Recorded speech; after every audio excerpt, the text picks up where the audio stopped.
Welcome to T-SAT. నా పేరు Sukesh, economy faculty. 2025-26 ఆర్థిక సంవత్సరంకి సంబంధించి తెలంగాణ రాష్ట్ర బడ్జెట్కి సంబంధించిన అంశాల గురించి మనం ఒకసారి ఇప్పుడు మాట్లాడితే 2025-26 ఆర్థిక సంవత్సర బడ్జెట్ని తెలంగాణ రాష్ట్ర ఆర్థిక మంత్రి అయిన మల్లు భట్టి విక్రమార్క గారు మార్చి 19 నాడు తెలంగాణ రాష్ట్ర అసెంబ్లీలో తెలంగాణ రాష్ట్ర బడ్జెట్ని 3,04,965 కోట్ల రూపాయలతోటి బడ్జెట్ ప్రవేశపెట్టడం జరిగింది. తెలంగాణ బడ్జెట్ 2025-26 ఈ బడ్జెట్కి సంబంధించిన అంశాల్లో భాగంగా మొత్తంగా 2025-26 ఆర్థిక సంవత్సర బడ్జెట్ అనేది మొత్తం 72 పేజీలతో కూడిన ఆర్థిక బడ్జెట్ని 1:42 నిమిషాల పాటు భట్టి విక్రమార్క గారు అసెంబ్లీలో ప్రసంగం చేయడం జరిగింది. ఈ బడ్జెట్లో ఉన్న అంశాలు ఏంటిది, రెవెన్యూ వసూలు ఏ విధంగా అయినాయి, మూలధన వసూలు ఏ విధంగా అయినాయి, వాటికి సంబంధించిన అంశాలు ఒకసారి మనం చూస్తే 2025-26 ఆర్థిక సంవత్సర బడ్జెట్ తెలంగాణ రాష్ట్రము 3,04,965 కోట్ల రూపాయలతోటి బడ్జెట్ ప్రవేశపెట్టడం జరిగింది. దానిలో భాగంగా రెవెన్యూ వ్యయం ఎంత అంటే 2,26,982 కోట్ల రూపాయలు రెవెన్యూ వ్యయం. రెవెన్యూ వ్యయం అంటే ఏంటిది? ప్రభుత్వము సాధారణ పరిపాలనలో భాగంగా ప్రభుత్వం 2025-26 ఆర్థిక సంవత్సరానికి చేసే వ్యయం ఎంత? 2,26,982 కోట్ల రూపాయలు. మూలధన వ్యయం ఎంత? 36,504 కోట్ల రూపాయలు. మూలధన వ్యయం దేనికోసం చేస్తుంది ప్రభుత్వం అంటే ప్రభుత్వానికి ఆదాయాన్ని సృష్టించే మార్గాలపైన, ప్రభుత్వానికి ఆస్తులు సృష్టించే మార్గాలపైన ప్రభుత్వము ప్రస్తుత ఆర్థిక సంవత్సరానికి అనగా 2025-26 ఆర్థిక సంవత్సరానికి గాను వ్యయం చేస్తే దానిని మూలధన వ్యయం అంటారు. ఈ 36,504 కోట్ల రూపాయలు తిరిగి ఆస్తుల సృష్టి రూపంలో కానీ ఆదాయాల రూపంలో కానీ ప్రభుత్వానికి రావడం జరుగుతుంది. రెవెన్యూ వ్యయం మాత్రం తిరిగి ఆదాయాన్ని సృష్టించదు, అది గుర్తుంచుకోవాలి. రెవెన్యూ వ్యయం 2,26,982 కోట్లు, మూలధన వ్యయం 36,504 కోట్లు. ద్రవ్యలోటు 2025-26 ఆర్థిక సంవత్సర బడ్జెట్లో తెలంగాణ బడ్జెట్లో ద్రవ్యలోటు ఎంత అంటే 54,009 కోట్ల రూపాయలు. అంటే ప్రభుత్వం 2025-26 ఆర్థిక సంవత్సరానికి గాను నూతనంగా తీసుకొచ్చే అప్పులు ఎంతగా అంచనా వేశారు అంటే 54,009 కోట్ల రూపాయలు. అదేవిధంగా రెవెన్యూ మిగులు ఎంత? 2,738 కోట్ల రూపాయలు రెవెన్యూ మిగులు అని చెప్పి మనకు బడ్జెట్లో పొందుపరచడం జరిగింది. రెవెన్యూ మిగులు ఏ విధంగా వస్తుందండి? రెవెన్యూ రాబడి కన్నా రెవెన్యూ వ్యయం అనేది తక్కువగా అయితే రెవెన్యూ మిగులు వస్తుంది. ఏ విధంగా? రెవెన్యూ రాబడి కన్నా రెవెన్యూ మిగులు అధికమైతే. ఇప్పుడు బడ్జెట్లో భాగంగా రెవెన్యూ రాబడి, రెవెన్యూ వ్యయం, రెవెన్యూ రాబడి అనేది 1,200 రూపాయలు వచ్చి రెవెన్యూ వ్యయం 1,000 రూపాయలు మాత్రమే వ్యయమైంది. అంటే రాబడి 1,200 రూపాయలు, ఖర్చు 1,000 రూపాయలు అయింది. మిగులు ఎంత? ఇక్కడ 200 రూపాయలు. ఎగ్జాంపుల్కి మాట్లాడుకుంటే ఇక్కడ మిగులు 200 రూపాయలు వచ్చింది. అదేవిధంగా ప్రభుత్వానికి 2025-26 ఆర్థిక సంవత్సరానికి గాను సాధారణ పరిపాలనలో భాగంగా ప్రభుత్వానికి వచ్చే రాబడి కన్నా సాధారణ పరిపాలనలో భాగంగా ప్రభుత్వం చేసే వ్యయము తక్కువగా ఉన్నప్పుడు మిగులు ఏర్పడుతుంది. ఇప్పుడు ఇది మిగులే కదా, రాబడి కన్నా వ్యయం తక్కువైంది కాబట్టి ఇక్కడ మిగులు 200 రూపాయలు ఏర్పడుతుంది. ఇదే ప్రొసీజర్లో 2025-26 ఆర్థిక సంవత్సరానికి గాను తెలంగాణ రాష్ట్రంలో రెవెన్యూ రాబడి కన్నా రెవెన్యూ వ్యయం తక్కువ అయితే ఏర్పడ్డ ఈ రెవెన్యూ మిగులే 2,738 కోట్ల రూపాయలు రెవెన్యూ మిగులు. అదేవిధంగా నెక్స్ట్ ఒకసారి చూస్తే నెక్స్ట్ స్లైడ్ చూద్దాం. ఇప్పుడు తెలంగాణ బడ్జెట్ సమగ్ర స్వరూపం, ఇది మనం గుర్తుంచుకోవాలి. రెవెన్యూ రాబడులు, మూలధన వసూలు ఉంది కదా, ఈ ఏరియా పైన మనకి టీజీపీఎస్సీ నిర్వహించే గ్రూప్ 2, గ్రూప్ 3 ఎగ్జామ్లో తదితర ఏ ఎగ్జామ్ అయినా సరే కానీ ఈ ఏరియా పైన ఖచ్చితంగా మనకు క్వశ్చన్ పడుతుంది. ఏ విధంగా అంటే 2025-26 ఆర్థిక సంవత్సరానికి గాను తెలంగాణ రాష్ట్ర బడ్జెట్కి సమకూరే ఆదాయ మార్గాల యొక్క వరుస క్రమాన్ని గుర్తించండి అని చెప్పి టీజీపీఎస్సీ నిర్వహించిన గ్రూప్ 3 ఎగ్జామ్లో అడగడం జరిగింది. ఇప్పుడు రెవెన్యూ రాబడుల్లో భాగంగా కేంద్ర పన్నుల్లో తెలంగాణ రాష్ట్రం యొక్క వాటా చూస్తే 29,899.77 కోట్లు. కేంద్ర పన్నుల్లో తెలంగాణ రాష్ట్రం యొక్క వాటా అంటే కేంద్రం విధించే 5 రకాల పన్నుల్లో ఒక రకమైన పన్ను ఏంటిదంటే కేంద్ర పన్ను విధిస్తుంది, వసూలు చేస్తుంది. వచ్చిన ఈ ఆదాయాన్ని మొత్తాన్ని కేంద్ర ఆర్థిక సంఘం కేంద్రానికి రాష్ట్రాలకు మధ్య వర్టికల్ డివల్యూషన్ మెథడ్లో రాష్ట్రాలకు కేటాయిస్తుంది. ఈ రాష్ట్రాలకు కేటాయించిన ఆదాయాన్ని హారిజంటల్ డివల్యూషన్ మెథడ్లో ఒక్కొక్క రాష్ట్రానికి ఎంతెంత ఇవ్వాలని చెప్పి కూడా కేంద్ర ఆర్థిక సంఘమే నిర్ణయిస్తుంది. ఈ కేంద్ర పన్నుల్లో తెలంగాణ రాష్ట్రానికి 2025-26 ఆర్థిక సంవత్సరానికి గాను వచ్చే వాటా ఎంత అంటే 29,899.77 కోట్లు. అదేవిధంగా పన్ను ద్వారా వచ్చే ఆదాయం తెలంగాణ రాష్ట్రంలో స్టేట్ ఓన్ ట్యాక్స్ రెవెన్యూ, రాష్ట్ర సొంత పన్ను రాబడి ద్వారా వచ్చే ఆదాయం ఎంత అంటే 1,45,419.58 కోట్లు. అదేవిధంగా పన్నేతర రాబడి నాన్ ట్యాక్స్ రెవెన్యూ ద్వారా ఏమొస్తుంది 31,618.77 కోట్లు. కేంద్ర ప్రభుత్వము రాష్ట్రాలకు గ్రాంట్లు ఇవ్వడం జరుగుతుంది. అభివృద్ధి గ్రాంట్ల కోసం, విపత్తు నిర్వహణ గ్రాంట్లు కానీ, స్థానిక స్వపరిపాలన గ్రాంట్లు కానీ ఇవ్వడం జరుగుతుంది. నిర్దిష్ట రంగాల గ్రాంట్లు, సెక్టార్ స్పెసిఫిక్ గ్రాంట్స్ అని చెప్పి 4-5 రకాల గ్రాంట్లు ఆర్థిక సంఘం ద్వారా కేంద్ర ప్రభుత్వం రాష్ట్రాలకు ఇవ్వడం జరుగుతుంది కదా. ఈ గ్రాంట్ల రూపంలో తెలంగాణ రాష్ట్రానికి 2025-26 ఆర్థిక సంవత్సరానికి వచ్చేది ఎంత అంటే 22,782.50 కోట్ల రూపాయలు. అదేవిధంగా మూలధన వసూల్లో భాగంగా చూస్తే 64,539.00 కోట్ల రూపాయలు అనేది బహిరంగ మార్కెట్ రుణాల ద్వారా మూలధన వసూలు. బహిరంగ మార్కెట్ రుణాలు, ఓపెన్ మార్కెట్ రుణాల ద్వారా 64,539.00 కోట్ల రూపాయల రాబడి మార్గము. అదేవిధంగా కేంద్రం నుంచి రుణాలు 4,000 కోట్ల రూపాయలు, ఇతర రుణాలు 1,000 కోట్ల రూపాయలు, డిపాజిట్లు తదితర అంటే ప్రావిడెంట్ ఫండ్లు కానీ, బీమాలు కానీ అవన్నీ కలిపి కూడా ప్రభుత్వమే వాడుకుంటుంది 4,000 కోట్ల రూపాయలు. తిరిగి చెల్లించాల్సిన అమౌంట్ ఈ 4,000 కోట్ల రూపాయలు ఏంటిదంటే ప్రావిడెంట్ ఫండ్, జీవిత బీమాలో భాగంగా వారికి రిటైర్మెంట్ అయిపోయిన తర్వాత పెన్షన్ ఎవరైతే పీఎఫ్ కట్ అవుతుందో ఆ అభ్యర్థికి, ఆ యొక్క ఉద్యోగికి తిరిగి ప్రభుత్వం మరలా చెల్లించాలి. కాబట్టి ఇది మూలధన వసూల్లో భాగంగా ఉపయోగించుకోవడం జరుగుతుంది. నెక్స్ట్ రుణాలు, అడ్వాన్సులు ఎంత 1,106.92 కోట్లు. క్వశ్చన్ ఏ విధంగా వస్తుంది అంటే రాబడులలో అత్యధిక రాబడి వచ్చే మార్గాల వరుస క్రమం గుర్తించండి అంటే అత్యధిక ఆదాయం దేని ద్వారా వస్తుంది? పన్ను ద్వారా వస్తుంది. ఇది మొదటి ప్లేస్లో ఉంటుంది. బహిరంగ మార్కెట్ రుణాల ద్వారా సెకండ్ ప్లేస్లో ఉంటుంది. ఆ తర్వాత అత్యధిక వచ్చే మార్గం ఎక్కడ ఉన్నది? పన్నేతర ఆదాయం ద్వారా మూడో ప్లేస్లో ఉంటుంది. తర్వాత కేంద్ర పన్నుల్లో రాష్ట్రాల వాటా, ఆ తర్వాత గ్రాంట్లు. ఇది ఈ ఆర్డర్ పైన మనకి క్వశ్చన్ రావడం జరుగుతుంది గ్రూప్ 2, గ్రూప్ 3లో. 2025-26 తెలంగాణ రాష్ట్ర బడ్జెట్కి సమకూరే ఆదాయ మార్గాల వరుస క్రమాన్ని గుర్తించండి అనే క్వశ్చన్ వస్తే ఫస్ట్ పన్ను ఆదాయం, తర్వాత బహిరంగ మార్కెట్, తర్వాత పన్నేతర ఆదాయం, ఆ తర్వాత కేంద్ర పన్ను, రాష్ట్ర వాటా, తర్వాత గ్రాంట్లు. ఇది గుర్తుంచుకోవాలి. తర్వాత నెక్స్ట్ అంశం మనం చూస్తే ఇక్కడ దేశంలో తొలి స్థానంలో తెలంగాణ దేంట్లో అని అంటే పన్నుల సొంత పన్ను, స్టేట్ ఓన్ ట్యాక్స్ రెవెన్యూ అంటున్నాం కదా. ఇక్కడ స్టేట్ ఓన్ ట్యాక్స్ రెవెన్యూలో ఏమేమి ఉంటాయి అంటే SGST, states goods and services tax, అదేవిధంగా రాష్ట్రం యొక్క సేల్స్ ట్యాక్స్ ఉంటుంది. దీనిలోనే రాష్ట్రం యొక్క ఎక్సైజ్ డ్యూటీ, వీటితో పాటు స్టాంప్స్ అండ్ రిజిస్ట్రేషన్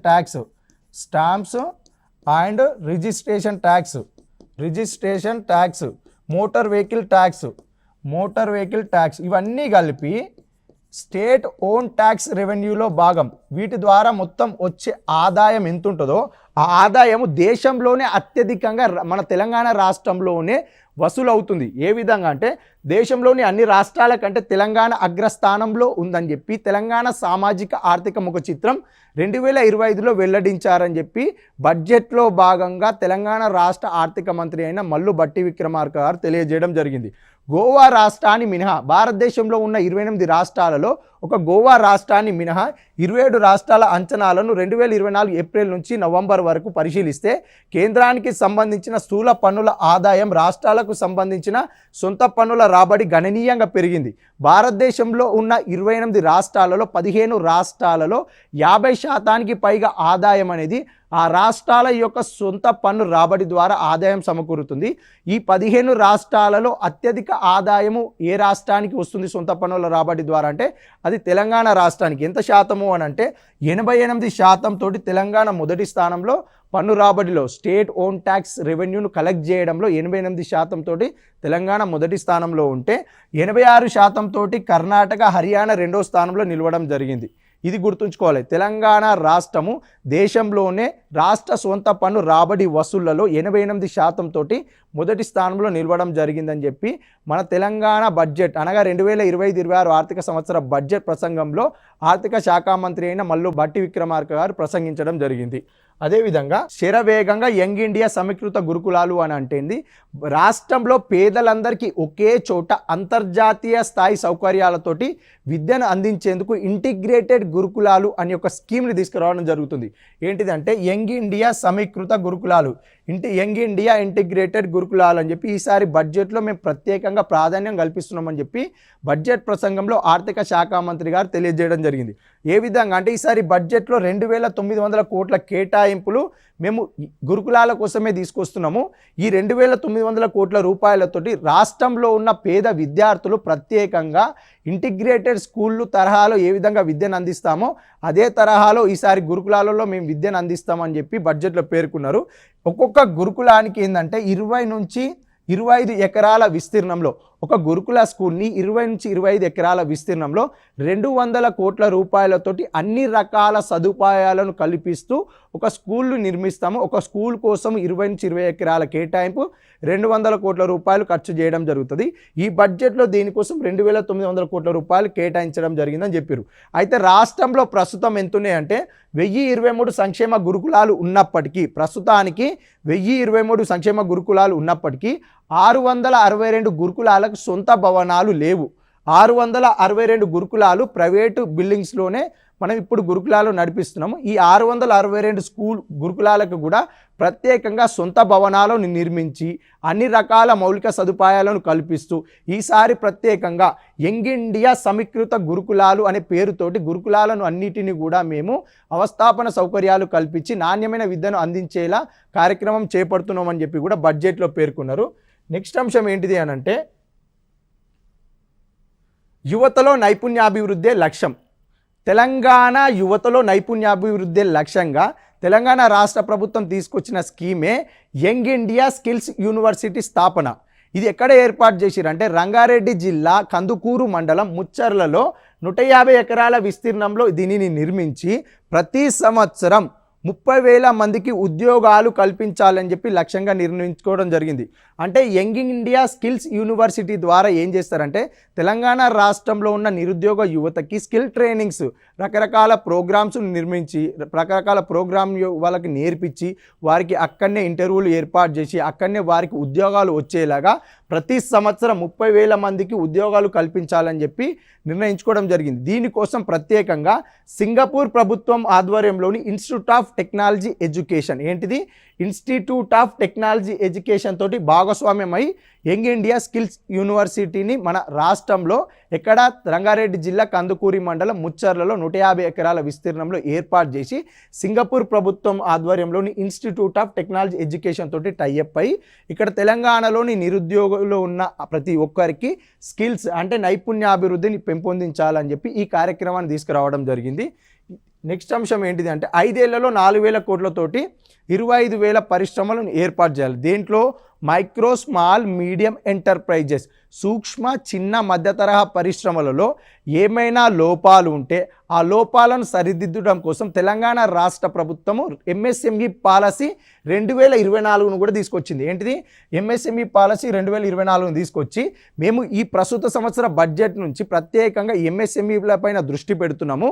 రాబోయే 5 సంవత్సరాలలో అనగా రాబోయే 5 సంవత్సరాలలో ఎంఎస్ఎంఈల అభివృద్ధికి 4,000 కోట్లను ఖర్చు చేసి 25,000కు పైచిలుగా అంటే 25,000కు పైగా కొత్త ఎంఎస్ఎంఈలను స్థాపించాలి. కొత్తగా ఎంఎస్ఎంఈలు ఎంత 25,000 ఎంఎస్ఎంఈ పరిశ్రమలు స్థాపించాలని చెప్పి 4,000 కోట్ల రూపాయలు ఖర్చు చేస్తామని చెప్పి బడ్జెట్లో పేర్కొనడం జరిగింది.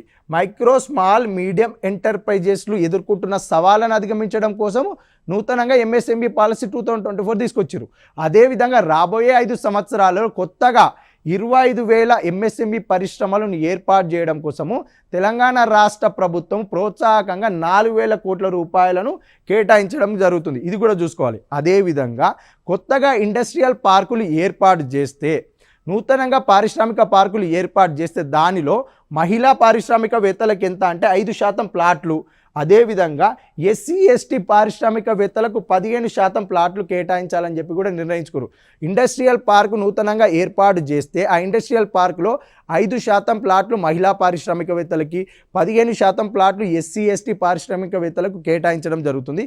అదేవిధంగా వీరికి ఆ భూమి కొనుగోలు ధరలో 50% వరకు అనగా 50 లక్షల రూపాయల వరకు గరిష్ట పరిమితితోటి సబ్సిడీ కూడా ఇవ్వడం జరుగుతుంది. మహిళా పారిశ్రామికవేత్తలకు, ఎస్సీ ఎస్టీ పారిశ్రామికవేత్తలకు, నూతన ఔత్సాహిక పారిశ్రామికవేత్తలు ఎవరైనా పరిశ్రమలు ఎంఎస్ఎంఈలు స్థాపించాలనుకుంటే వారు కొనుగోలు చేసే భూమి ధరలో మ్యాక్సిమంగా తెలంగాణ రాష్ట్ర ప్రభుత్వము 50 లక్షల పరిమితితో లోబడి 50% వరకు సబ్సిడీ ఇవ్వడం జరుగుతుంది.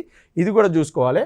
నెక్స్ట్ అంశం ఏంటిదంటే 5 లక్షల మంది యువతకి వికాసం బడ్జెట్లో 6,000 కోట్ల రూపాయలు కేటాయించడం జరిగింది. 5 లక్షల మందికి యువతకి యువ వికాసము అని అంటే రాజీవ్ యువ వికాసం అని కొత్తగా పథకాన్ని తీసుకొచ్చి ఈ పథకంలో భాగంగా తెలంగాణ రాష్ట్రంలో ఉన్న 5 లక్షల మంది నిరుద్యోగులకి అనగా యువతి యువకులందరికీ కూడా ఎస్సీ ఎస్టీ బీసీ మైనార్టీలకు చెందిన యువకులందరికీ కూడా స్వయం ఉపాధిని కల్పించాలనే ఉద్దేశంతో తెలంగాణ రాష్ట్ర ప్రభుత్వం ప్రతిష్టాత్మకంగా తీసుకొచ్చిన స్కీమే రాజీవ్ యువ వికాస స్కీము. ఈ రాజీవ్ యువ వికాస స్కీమ్లో భాగంగా ప్రతి అభ్యర్థికి 4 లక్షల రూపాయల వరకు స్వయం ఉపాధి కోసం సబ్సిడీతో కూడిన రుణ సదుపాయాన్ని ప్రభుత్వం కల్పిస్తుంది. అర్హత ఎవరెవరు? ఎస్సీ ఎస్టీ బీసీ మైనార్టీకి చెందిన యువకులందరూ కూడా దీనికి ఎలిజిబిలిటీ. వీరి యొక్క దరఖాస్తులు ఆల్రెడీ ప్రారంభమైనవి. ఎప్పటి నుంచి ప్రారంభమైనవి? ఈ దరఖాస్తు ప్రక్రియ అనేది తెలంగాణ రాష్ట్ర ముఖ్యమంత్రి అయిన యనుమల రేవంత్ రెడ్డి గారు మంత్రుల బృందంతో ప్రారంభించి ఏప్రిల్ 5 వరకు కూడా గడువు విధించారు. ఏప్రిల్ 5 వరకు దరఖాస్తుల ప్రక్రియ ముగుస్తుంది. దీనిలో భాగంగా ఏం చేయాలంటే స్వయం ఉపాధి, సెల్ఫ్ ఎంప్లాయ్మెంట్. ఇప్పుడు ఒక వ్యక్తి ఉంటాడు, ఏ అనే ఒక వ్యక్తి, ఇతను ఎస్సీ అభ్యర్థి, ఈ ఎస్సీ యువత, ఇతనికి ఎవరు రుణం సదుపాయం కల్పిస్తారు అని అంటే ఈ పథకానికి ఇనిషియేటివ్ ఎవరు తీసుకుంటారు అంటే ఎలిజిబిలిటీ ఎవరన్నా మనం ఇక్కడ ఎస్సీ ఎస్టీ బీసీ మైనార్టీ అన్నాం. ఎస్సీ అభ్యర్థికి లబ్ధిదారుడిగా గుర్తించి అతనికి రుణ సదుపాయం కల్పించేది అంటే సబ్సిడీతో కూడిన రుణ సదుపాయం ఎవరు కల్పిస్తారంటే ఎస్సీ కార్పొరేషన్ కల్పిస్తుంది. బీసీ అభ్యర్థికి అతని ఎలిజిబిలిటీ చూసి అతని లబ్ధిదారుగా గుర్తించి అతనికి లోన్ సౌకర్యం వచ్చేలా ఎవరు చూసుకుంటారంటే బీసీ కార్పొరేషన్. సేమ్ ఇదే విధంగా ఎస్సీ అభ్యర్థికి ఎస్సీ కార్పొరేషన్, బీసీ అభ్యర్థికి బీసీ కార్పొరేషన్, ఎస్టీ అభ్యర్థికి ఎస్టీ కార్పొరేషన్, మైనార్టీ అభ్యర్థికి మైనార్టీ కార్పొరేషన్. అంటే ఈ పథకానికి ఇనిషియేటివ్ ఎవరు తీసుకుంటున్నారు అంటే ఈ 4 కార్పొరేషన్ల చైర్మన్లు ఎవరెవరు? SC corporation chairman, ST corporation chairman, BC corporation chairman, minority corporation చైర్మన్ల ఆధ్వర్యంలో లబ్ధిదారుల ఎంపిక చేసి ఆ లబ్ధిదారులకు రాజీవ్ యువ వికాస పథకంలో భాగంగా స్వయం ఉపాధిని పెంపొందించేందుకై 4 లక్షల రూపాయల వరకు సబ్సిడీతో కూడిన రుణాలు అందించడం జరుగుతుంది. ఈ పథకాలపైన సమీక్ష ఎవరు నిర్వహించారు అని అంటే ఈ పథకం మొత్తానికి అంటే తెలంగాణ రాష్ట్ర ఉప ముఖ్యమంత్రి అయిన మల్లు భట్టి విక్రమార్క గారు, అదేవిధంగా తెలంగాణ రాష్ట్ర బీసీ సంక్షేమ శాఖ మంత్రి అయిన పొన్నం ప్రభాకర్ గారి ఆధ్వర్యంలో ఈ 4 చైర్మన్లతోటి సమీక్ష నిర్వహించి ఈ పథకాన్ని యొక్క అమలు ప్రక్రియ ఏ విధంగా ఉండాలనేది మొత్తం కూడా చర్చించడం జరిగింది. ఇది ఈ బడ్జెట్కి సంబంధించి ఈ బడ్జెట్లో 2025-26 బడ్జెట్లో 6,000 కోట్ల రూపాయల కేటాయింపులు కూడా చేయడం జరిగింది. రాజీవ్ యువ వికాసం పథకం, స్వయం ఉపాధి, సెల్ఫ్ ఎంప్లాయ్మెంట్. ఎస్సీ అభ్యర్థి తనకు నచ్చిన షాప్ పెట్టుకోవచ్చు, ఇంటర్నెట్ షాప్ పెట్టుకోవచ్చు. బీసీ అభ్యర్థి కిరాణా షాప్ పెట్టుకోవచ్చు. ఎస్టీ అభ్యర్థి టైలర్ షాప్ పెట్టుకోవచ్చు. అంటే తనకు నచ్చిన స్వయంగా ఆలోచనలతోటి తనకు నచ్చిన ఉపాధిని సృష్టించుకోవచ్చు. ఇతనికి స్వయం ఉపాధి కోసం ఎవరు రుణం ఇస్తారు? ప్రభుత్వం ఇస్తుంది. అంటే సెల్ఫ్ ఎంప్లాయ్మెంట్, స్వయంగా ఉపాధిని సృష్టించడం కోసం ప్రభుత్వము రుణ సహాయం చేసే స్కీమే రాజీవ్ యువ వికాస స్కీము. ఈ స్కీమ్ 2025-26 బడ్జెట్లో 6,000 కోట్ల రూపాయలు కేటాయించడం జరిగింది. ఇది కూడా చూసుకోవాలి. నెక్స్ట్ అంశం చూస్తే 2025-26 ఆర్థిక సంవత్సరంలో ఇందిరమ్మ ఇళ్ల కోసం రాష్ట్ర ప్రభుత్వం 12,571 కోట్ల కేటాయించింది. ఏంటిది? ఇందిరమ్మ ఇళ్ల పథకం. ఇందిరమ్మ ఇళ్ల పథకం కోసం ప్రత్యేకంగా తెలంగాణ రాష్ట్ర ప్రభుత్వం ఏం చేసింది అని అంటే రాష్ట్రంలో పేదల సొంతింటి కలను నెరవేర్చాలనే ముఖ్య ఉద్దేశంతో ఇందిరమ్మ ఇళ్ల పథకాన్ని భద్రాద్రి కొత్తగూడెం జిల్లాలో ప్రారంభించడం జరిగింది. ఎవరు? తెలంగాణ రాష్ట్ర ముఖ్యమంత్రి అయిన యనుమల రేవంత్ రెడ్డి గారు. ఈ ఇందిరమ్మ ఇళ్ల పథకంలో భాగంగా ప్రతి నియోజకవర్గానికి కూడా ఇళ్లను కేటాయించి దానిలో భాగంగా ఎంత ఒక నియోజకవర్గానికి 3,500 ఇళ్ల చొప్పున రాష్ట్రంలో మొత్తంగా 4,50,000 ఇళ్లను నిర్మించాలని చెప్పి నిర్ణయించుకున్నారు. 4,50,000. ఈ 4,50,000 ఇళ్లలో 4,16,500 ఇల్లు ఏమో నియోజకవర్గాలకు కేటాయించడం జరిగింది. 33,500 ఇళ్లను రాష్ట్ర ప్రభుత్వం కింద ఎమర్జెన్సీ కింద రిజర్వ్ చేయడం జరిగింది. ఒక నియోజకవర్గానికి 3,500 ఇళ్ల చొప్పున రాష్ట్రంలో గరిష్టంగా 4,50,000 ఇళ్లను నిర్మిస్తామని చెప్పి ప్రకటించారు కదా.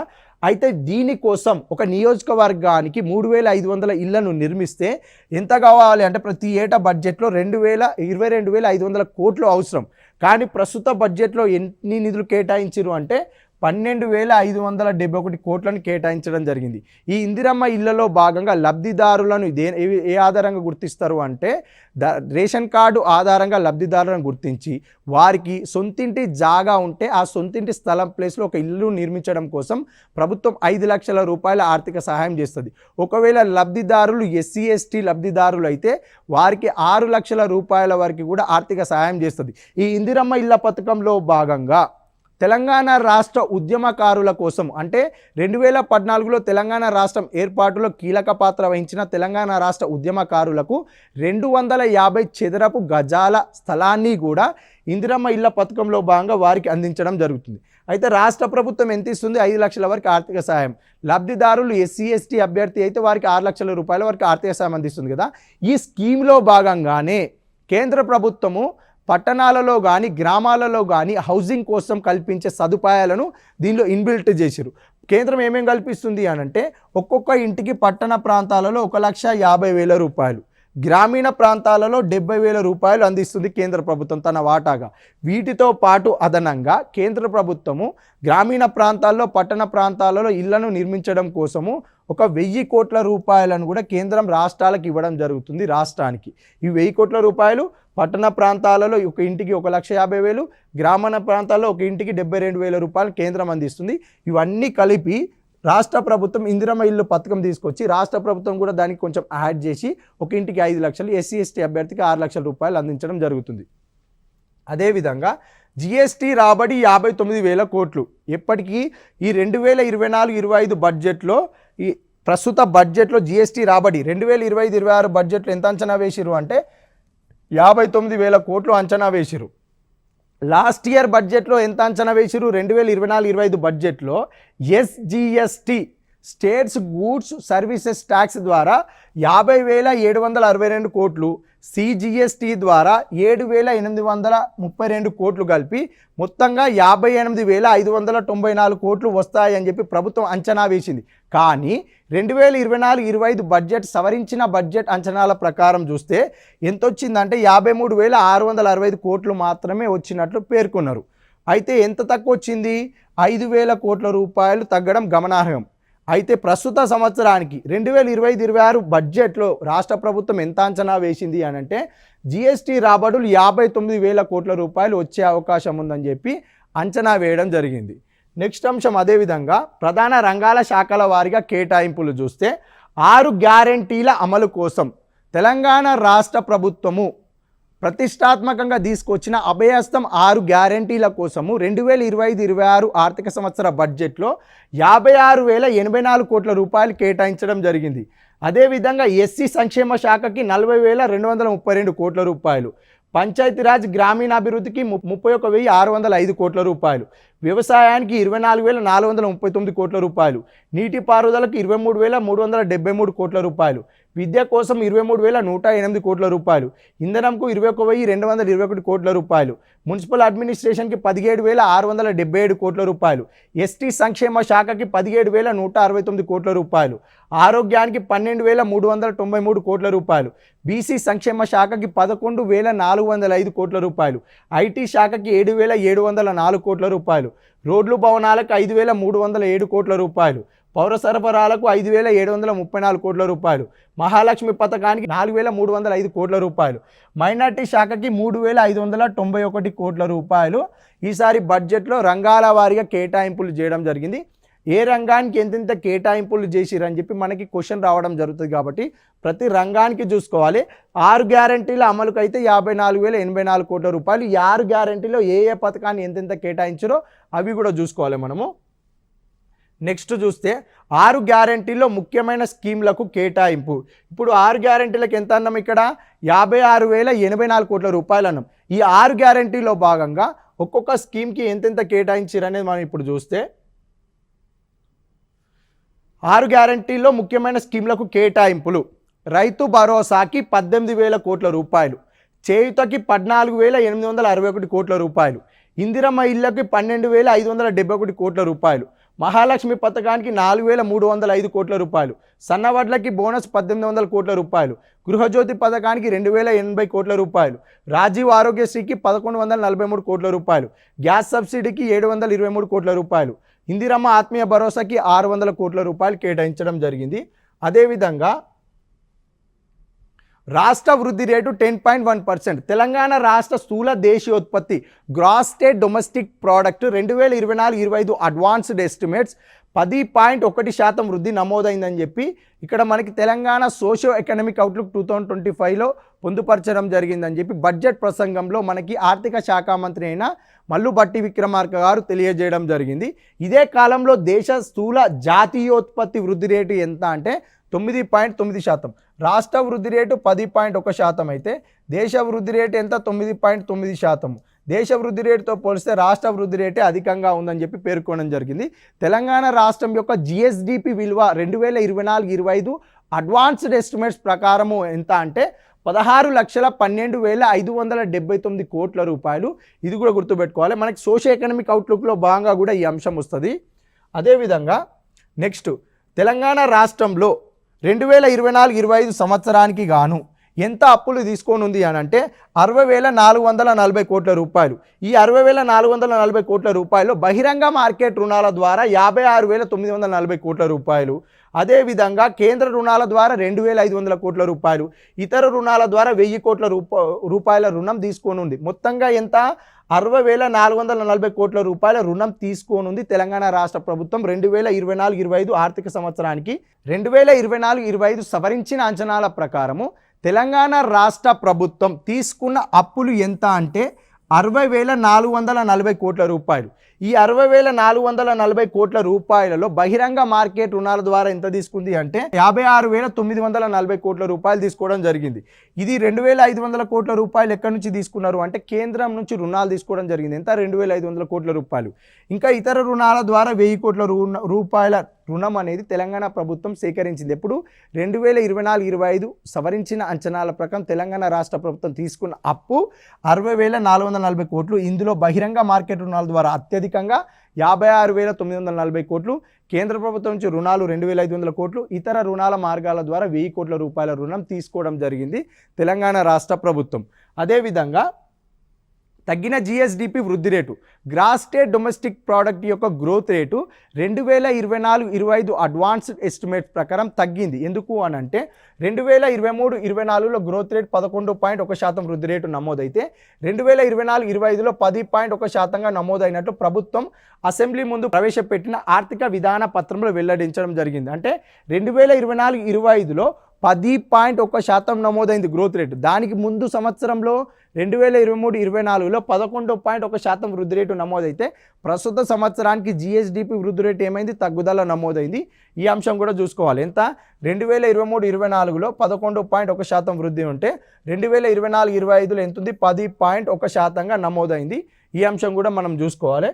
అదేవిధంగా తలసరి ఆదాయంలో 9.6% వృద్ధి. తలసరి ఆదాయంలో గత ఆర్థిక సంవత్సరం యొక్క తలసరి ఆదాయంతో పోలిస్తే ప్రస్తుత ఆర్థిక సంవత్సరం యొక్క తలసరి ఆదాయ వృద్ధి రేటు ఏమైంది అంటే 9.6% వృద్ధి చెంది 3,79,751 రూపాయకి పెరగనుందని చెప్పి అంచనా వేయడం జరిగింది. ఏ సంవత్సరానికి గాను 2025-26 ఆర్థిక సంవత్సరంలో ప్రవేశపెట్టిన 2024-25 అడ్వాన్స్డ్ ఎస్టిమేట్స్ ప్రకారం తెలంగాణ రాష్ట్రం యొక్క తలసరి ఆదాయ వృద్ధి రేటు 9.6% వృద్ధితోటి 3,79,751 రూపాయలకు పెరగనుందని చెప్పి అంచనా వేయడం జరిగింది. తెలంగాణ రాష్ట్రంలో అత్యధిక తలసరి ఆదాయం కలిగిన జిల్లాలు చూస్తే రంగారెడ్డి జిల్లా మొదటి స్థానంలో, హైదరాబాద్ రెండో స్థానంలో, సంగారెడ్డి మూడో స్థానంలో, మేడ్చల్ మల్కాజ్గిరి నాలుగో స్థానంలో, భద్రాద్రి కొత్తగూడెం 5 జిల్లాలు వరుస క్రమము. ఈ డైరెక్ట్ క్వశ్చన్ అడుగుతాడు మనకి. అతి ఎక్కువగా తలసరి ఆదాయం కలిగిన జిల్లాలను గుర్తించండి తెలంగాణ రాష్ట్రంలో అంటే రంగారెడ్డి జిల్లా, హైదరాబాద్ జిల్లా, సంగారెడ్డి జిల్లా, మేడ్చల్ మల్కాజ్గిరి, భద్రాద్రి కొత్తగూడెం జిల్లా, ఈ 5 జిల్లాలు. అతి తక్కువ తలసరి ఆదాయం కలిగిన జిల్లాలు తెలంగాణ రాష్ట్రంలో 2024-25 అడ్వాన్స్డ్ ఎస్టిమేట్స్ ప్రకారము అని అంటే వికారాబాద్ జిల్లా, హనుమకొండ, జగిత్యాల, నారాయణపేట, మహబూబాబాద్ జిల్లా. ఈ 5 జిల్లాల వరుస క్రమం. ఎక్కువ తలసరి ఆదాయం కలిగిన 5 జిల్లాలు, తక్కువ తలసరి ఆదాయం కలిగిన 5 జిల్లాల వరుస క్రమాలు గుర్తుంచుకోవాలి. డైరెక్ట్ ప్రశ్నలు వస్తాయి ఇవి. అదేవిధంగా తెలంగాణ రాష్ట్రంలో 2023-24 సంవత్సరానికి గాను జిల్లా స్థూల దేశీయోత్పత్తి GDDP gross district domestic product ప్రకారం ఏ జిల్లాలలో జీడిడిపి అత్యధికంగా ఉందో ఆ జిల్లాల వరుస క్రమాన్ని గుర్తించండి అని క్వశ్చన్ వస్తుంది. మొదటి స్థానంలో రంగారెడ్డి, హైదరాబాద్ సెకండ్ ప్లేస్, మేడ్చల్ మల్కాజ్గిరి 3వ ప్లేస్, సంగారెడ్డి 4వ స్థానము, నల్గొండ 5వ స్థానం. అదేవిధంగా తెలంగాణ రాష్ట్రంలో జీడిడిపి తక్కువగా ఉన్న జిల్లాల వరుస క్రమాన్ని గుర్తించండి అంటే ములుగు మొదటి స్థానంలో, భూపాలపల్లి 2వ స్థానంలో, కుమ్రంభీం 3వ స్థానంలో, నారాయణపేట 4వ స్థానంలో, రాజన్న సిరిసిల్ల 5వ స్థానంలో ఉండడం జరిగింది. జీడిడిపి అంటే ఏంటిదంటే ఒక జిల్లా యొక్క భౌగోళిక సరిహద్దుల లోపల ఉత్పత్తి చేయబడిన అంతిమ వస్తు సేవల యొక్క మొత్తం విలువనే జీడిడిపి అంటాం. ఇప్పుడు ఇది రంగారెడ్డి జిల్లా అయితే ఈ రంగారెడ్డి జిల్లా సరిహద్దుల లోపల, రంగారెడ్డి జిల్లా బౌండరీ సరిహద్దుల లోపల ఉత్పత్తి చేయబడిన అంతిమ వస్తు సేవల యొక్క మొత్తం విలువనే ఆ రంగారెడ్డి జిల్లా యొక్క గ్రాస్ డిస్ట్రిక్ట్ డొమెస్టిక్ ప్రోడక్ట్ అని చెప్పి పిలవడం జరుగుతుంది. ఈ జీడిడిపిని ఏ విధంగా లెక్కిస్తాము? Primary sector, secondary sector, tertiary sector, ఈ 3 రంగాల ద్వారా వచ్చిన వస్తు సేవల యొక్క మొత్తం విలువనే ఈ రంగారెడ్డి జిల్లా యొక్క జీడిడిపి ఎంత ఉంది? ఇక్కడ 3,17,898 కోట్ల రూపాయలతోటి మొదటి స్థానంలో ఉంది. ఈ 5 జిల్లాల వరుస క్రమము, తక్కువ జీడిడిపి కలిగిన 5 జిల్లాల వరుస క్రమము, ఎక్కువ తలసరి ఆదాయం కలిగిన 5 జిల్లాల వరుస క్రమము, తక్కువ 5 జిల్లాలు కలిగిన 5 జిల్లాల యొక్క తక్కువ తలసరి ఆదాయం కలిగిన 5 జిల్లాల వరుస క్రమం. ఇవే డైరెక్ట్ ప్రశ్నలు వస్తాయి, ఇది కూడా చూసుకోవాలి. అదేవిధంగా తలసరి ఆదాయంలో మళ్ళీ రంగారెడ్డి టాప్. ఆల్రెడీ మనం తలసరి ఆదాయం గురించి మాట్లాడాము. తలసరి ఆదాయంలో 5 జిల్లాల వరుస క్రమాలు, మొత్తంగా ఉన్న అన్ని జిల్లాల యొక్క తలసరి ఆదాయాలు. బడ్జెట్కి సంబంధించిన అంశాల్లో భాగంగా నూతన పథకాలు ఏమేమి తీసుకొస్తారు, బడ్జెట్లో భాగంగా తీసుకొచ్చే కొత్త కార్యక్రమాలకు సంబంధించిన అంశాల గురించి మనం ఇప్పుడు చూసినాము. అదేవిధంగా నెక్స్ట్ క్లాస్లో బడ్జెట్కి సంబంధించిన మరికొన్ని అంశాల గురించి, అదేవిధంగా తెలంగాణ సామాజిక ఆర్థిక ముఖ చిత్రానికి సంబంధించిన అంశాల గురించి కూడా తెలుసుకుందాం. Thank you.